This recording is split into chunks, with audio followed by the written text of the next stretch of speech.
পরবর্তীতে তাদেরকে কিন্তু 17ই জুলাই, খুব সম্ভবত 17ই জুলাই তাদেরকে হল ছাড়তে বাধ্য করা হয় এবং এর পরবর্তীতে 18ই জুলাই থেকে বেসরকারি বিশ্ববিদ্যালয়ের শিক্ষার্থীরা কিন্তু পুরো দমে তুমুল বেগে তুমুল ঝড়ে রাজপথ দখল করে নেয়। আমি বলছি না যে বেসরকারি বিশ্ববিদ্যালয়ের শিক্ষার্থীরা 18 জুলাইয়ের আগে ছিল না, বেসরকারি বিশ্ববিদ্যালয়ের শিক্ষার্থীরা শুরু থেকেই কোটা আন্দোলনের সাথে যুক্ত ছিল, আমরা ছিলাম।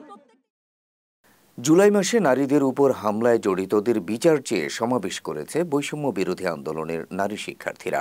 রোববার ঢাকা বিশ্ববিদ্যালয়ের রাজু ভাস্কর্যের পাদদেশে তারা এই বিক্ষোভ সমাবেশ করেন। এতে বক্তব্য রাখেন জুলাই আন্দোলনে আহত নারী শিক্ষার্থীরা। নারী শিক্ষার্থীরা বলেন, সেদিন জনসম্মুখে ছাত্রলীগ শিক্ষার্থীদের উপর হামলা করলেও এখনও এর কোনো বিচার হয়নি।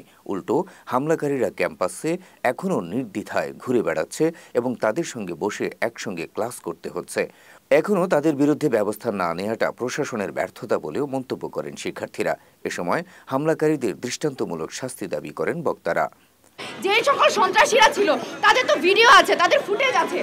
আমরা চাচ্ছি যত দ্রুত সম্ভব তাদেরকে তদন্ত করার মাধ্যমে তাদেরকে খুঁজে বের করে তাদের সর্বোচ্চ শাস্তির আওতায় আনা।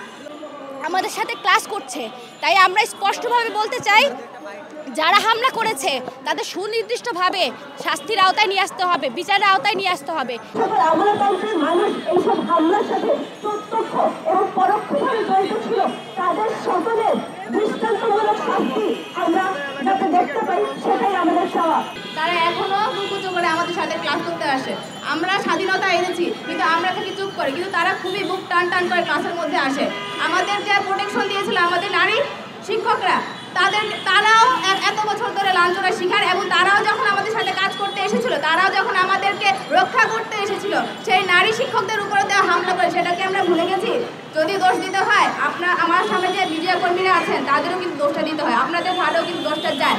সেই যে ঘটনার যে ফুটেজগুলো, সেটা কি আপনাদের কাছে নেই? আপনারা কি তাদের ধরিয়ে দিতে পারেন না? এ সময় 1 মাসেরও বেশি সময় পার হওয়ার পরও বিশ্ববিদ্যালয়ের প্রশাসন ছাত্রলীগের সেসব সন্ত্রাসীদের আইনের আওতায় না আনতে পারাকে প্রশাসনের ব্যর্থতা বলে মন্তব্য করেন। প্রশাসন তাদেরকে আইনের আওতায় আনতে ব্যর্থ হয়েছে বলেও মন্তব্য করেন বক্তারা। অবিলম্বে নির্যাতনের সঙ্গে জড়িতদের চিহ্নিত করে বিশ্ববিদ্যালয় থেকে বহিষ্কার এবং তাদের প্রত্যেকের সার্টিফিকেট বাতিল করে বিচারের ব্যবস্থা করার দাবি জানান সমন্বয়ক হান্নান।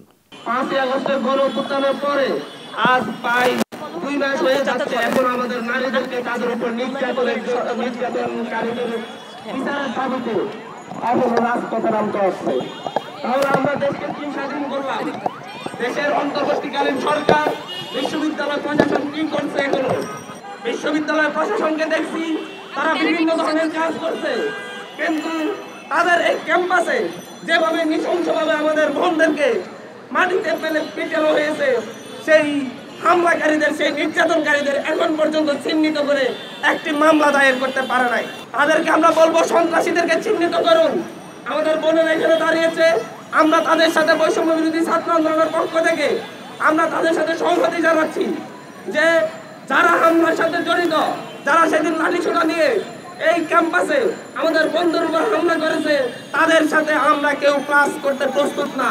উল্লেখ্য, গেল 15 জুলাই ঢাকা বিশ্ববিদ্যালয়ে কোটা সংস্কার আন্দোলনরত শিক্ষার্থীদের সঙ্গে ছাত্রলীগের সংঘর্ষে নারী শিক্ষার্থী সহ শতাধিক শিক্ষার্থী আহত হন।